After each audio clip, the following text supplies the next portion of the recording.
that, I'll call my colleague Raysean up, and we'll see what he has planned next.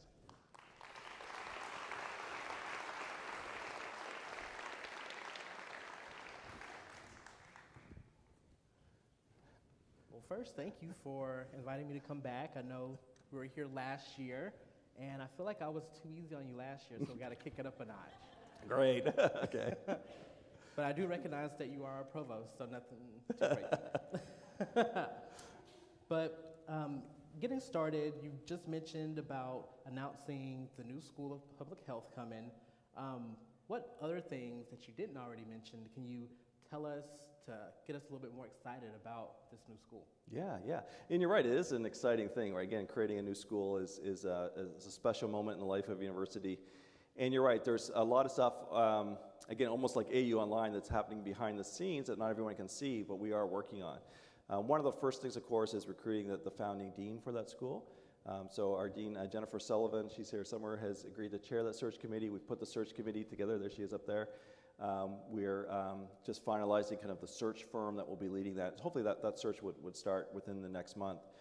Part of it, though, is also the physical move, taking about 60 faculty and staff from those 4 colleges and institutes and moving them up to Science Hall. You know, Science Hall is a great building with great bones. It's about 18 years old, but there's still some renovations that need to happen there. And so I really appreciate the partnership of Carla Leeper and Ron Booth and our facilities team. And we have a firm that's going to be helping us really design those spaces. So they'll be working with the leadership of the new school to make that move. And then finally, you know, it's not a small and insignificant detail, but, you know, we need to become accredited too. So we have an accredited MPH program, but it's a shift. It's different standards when you become a school. And so we'll be working with the national body for accrediting public health schools, making them aware of where we're going and asking for their advice. So yes, it's some big steps to happen, but the end goal certainly is very exciting. It is very exciting. So some of these questions that we got came from faculty, and one of them was, when will faculty be given the opportunity to evaluate their deans and department chairs? Faculty are evaluated by their students and their direct supervisors, but will there be an instrument for faculty to complete that will allow them to evaluate their dean's performance as well as their college environment / culture? Yeah, well, first of all, I guess, you know, thanks whoever the anonymous person was that submitted that. Luckily, it didn't say evaluate your provost as part of that, but no, I mean, I think that, you know, if I could take away, there's kind of 2 parts to that, Raysean. Part of it, I think, was the last part, culture and climate. And as you know, we completed about a year ago our first climate survey that was really led by our Chief Diversity Officer. I know Dr. Green, I think he's in the audience somewhere, Garrett Green, our interim Chief Diversity Officer. So I'll be meeting with him to talk about, you know, when do we need to repeat that? Because if you look at our initial data, there's some units that we're doing better than others when it comes to culture. And so I think we now have the baseline data, but that's something we need to do about every 2 to 3 years to see if we're improving or not. So that's the culture piece. I think the performance piece of individual deans, you're absolutely right that whoever asked that question, that's important. Now, certainly I do annual performance reviews, evaluations with all of our deans, but that's different than I think what this person's asking, which is like a 360 input from faculty and staff, alums. So the good news is, for whoever asked this, the USG has just required that. So all 26 universities in the system will be adding this. We actually have a committee working on this now. It's a joint committee of the faculty, senate, and administration to figure out what should happen. So for example, if you look at UGA, Georgia Tech, and Georgia State, the other R1s, they all do it a little bit differently, but it's about every 4 to 5 years that there will be a comprehensive evaluation. So that's probably where we're coming. It's something we have to implement. We have to finalize. We have to tell the USG by December what we're going to do in that area. So perfect timing for that question for whoever asked that. So you talked about some of the changes that will be coming to the health sciences campus, like the structural changes. And everyone has opinions about the future of what our Somerville campus should look like. And even though you aren't the sole person to make those decisions, what do you think, or what are your thoughts on making our campus more suited for the students and the programs and all the changes coming to the institution? Yeah, well, you know, that is a good question because, you know, we certainly do a lot. There's a lot of activity that happens in Somerville.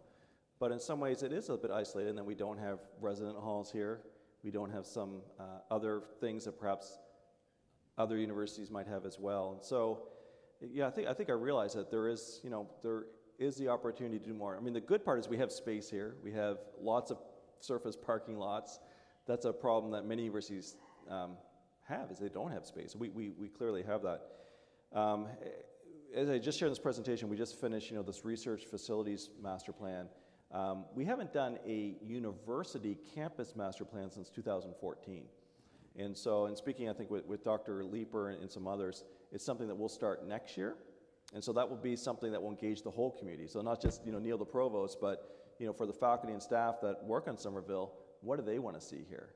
And so that will be exciting to go through that. I think if I think back to what we got out of the research master plan, it was pretty cool to see people's dreams and visions. So we're going to be repeating that, so it's probably too early to say.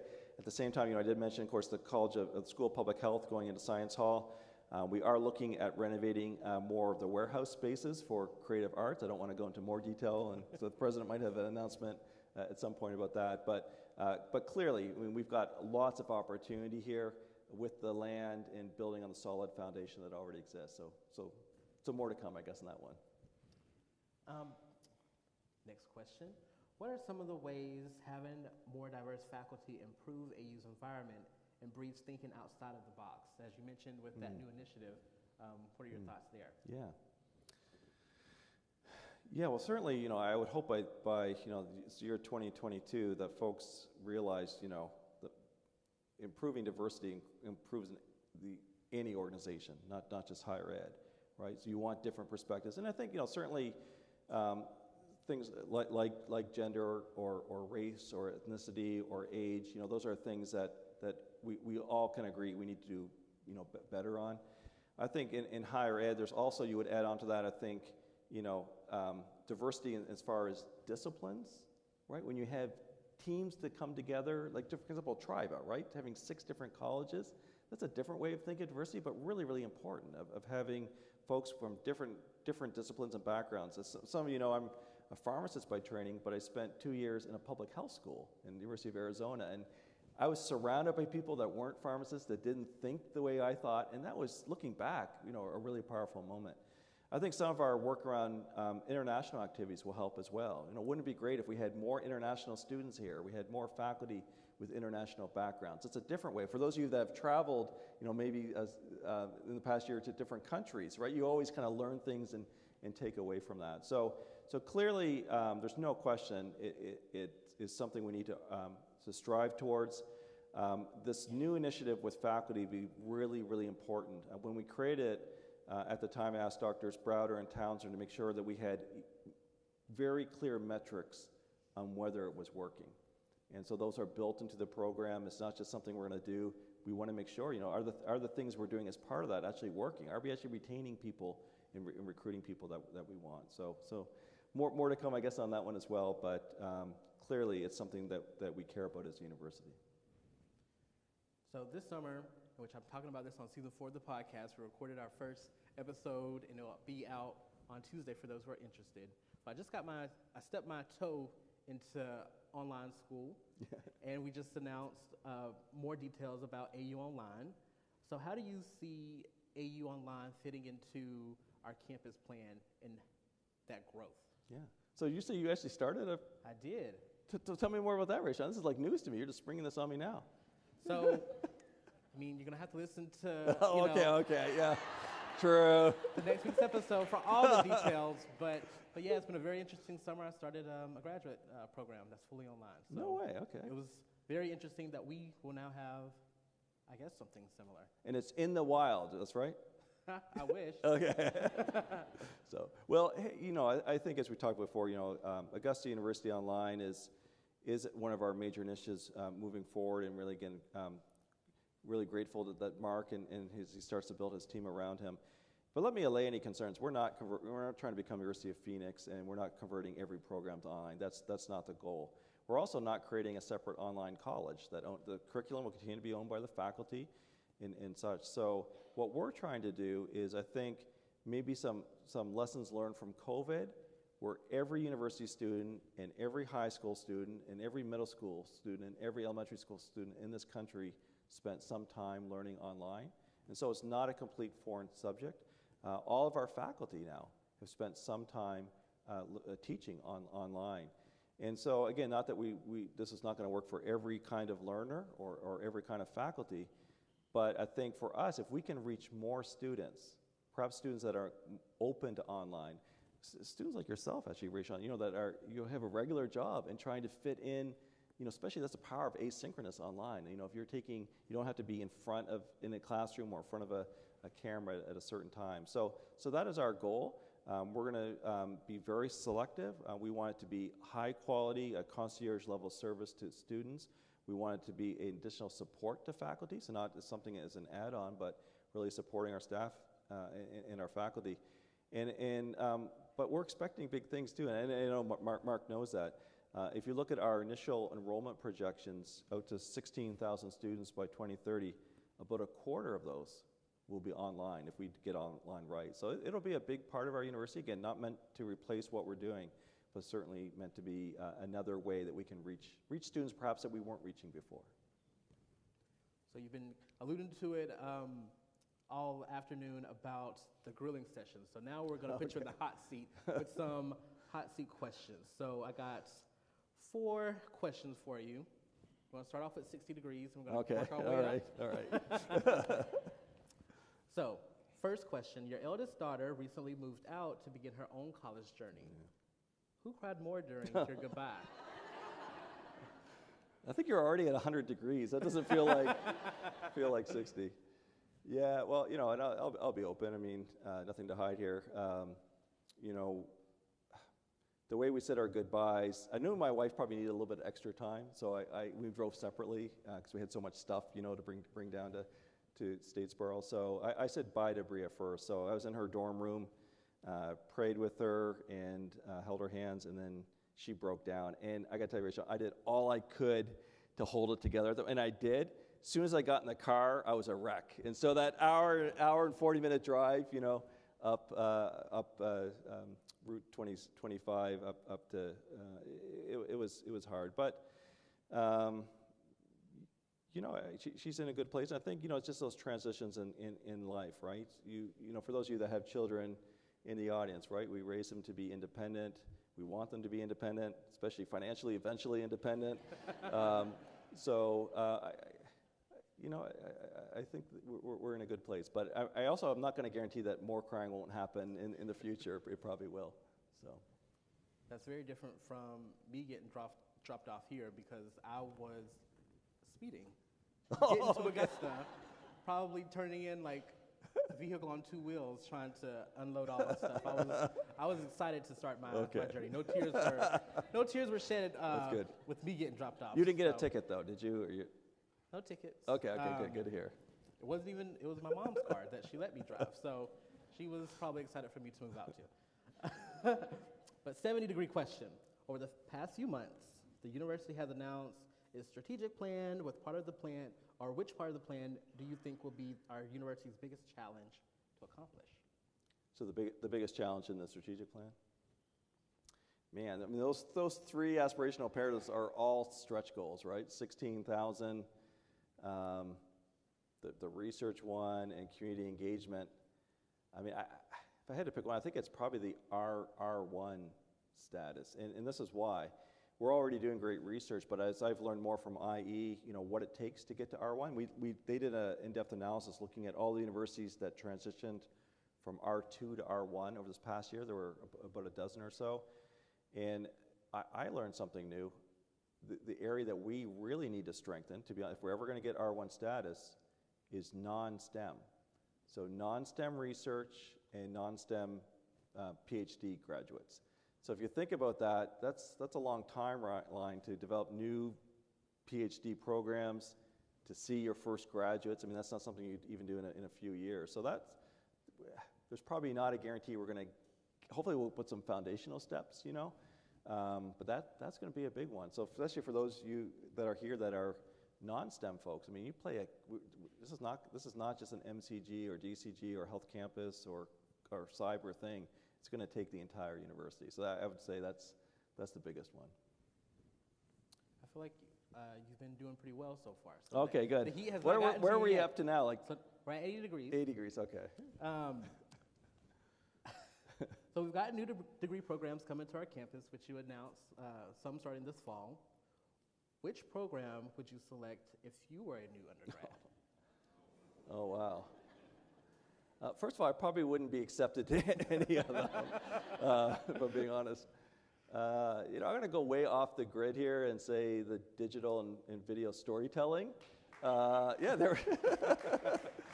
just because, it seems like fun. I mean, this is a horrible comparison, but I see the TikTok videos my daughters make, the ones that they show me anyway, and man, it's just, that's the language that a whole new generation is speaking. And I think that this program, we fought really, really hard with the Board of Regents, so I really wanted to succeed too. But I think it's just with what we have going on in Georgia with film, and it could really be in a fun degree. So I don't know if there's a way I can still enroll or not, but yeah, I think that would definitely be the one I would choose. Same here. I'm mad at Mr. Mark on that one. Yeah. I graduated too soon. 90-degree question. Which college or academic unit keeps you the busiest?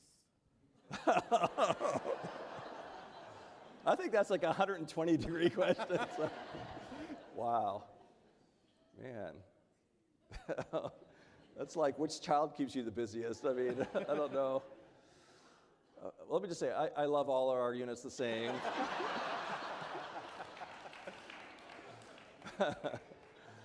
I'm going to go way off the grid again because we have a new dean in this area, but I would say libraries. And, okay, I think that probably is way off the grid. And the reason, and I'm not trying to embarrass, Dean Warren, who's up here near the front, who I'm staring at right now, but, he really is coming, and libraries has never had a library dean before.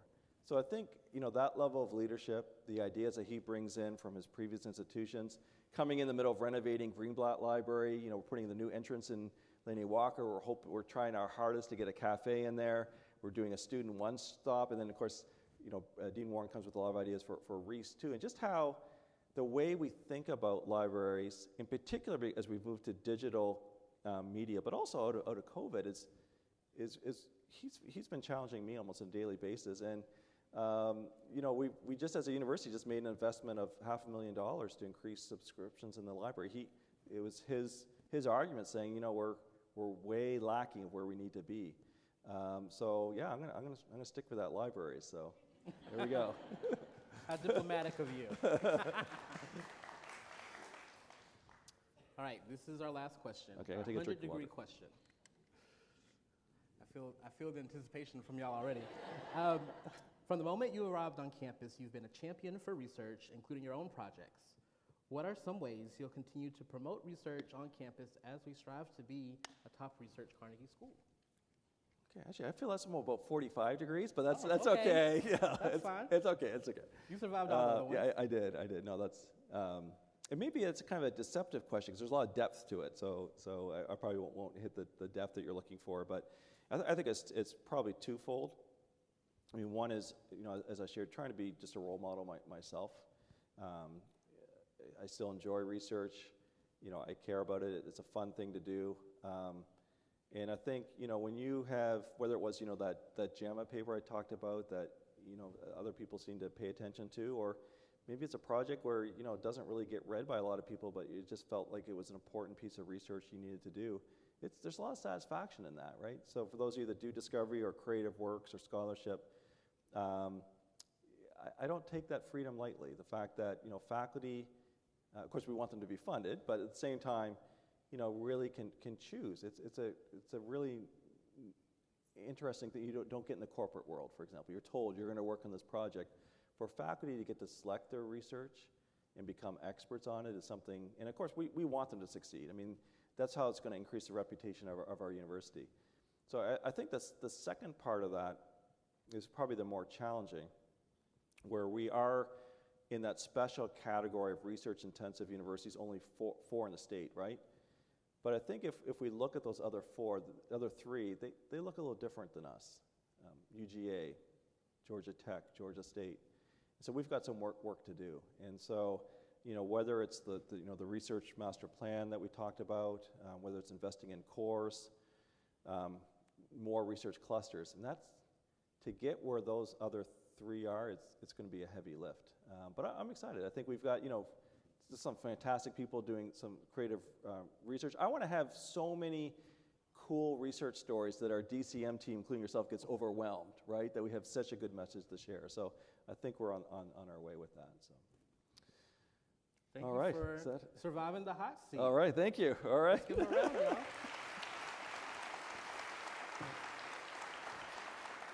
Well, before we wrap up for lunch, let me just thank Raysean. I think, as you know, he leads our podcast in the Wild, our one and only official university podcast. But Raysean, as I've enjoyed getting to know you the last 18 months, you and actually the whole DCM team, to be honest, just do fantastic work to support the faculty and just lift our whole university. So, Raysean, you did all with humility and grace, and again, just thanks for taking it a little bit easy on me today as well. So thank you for that.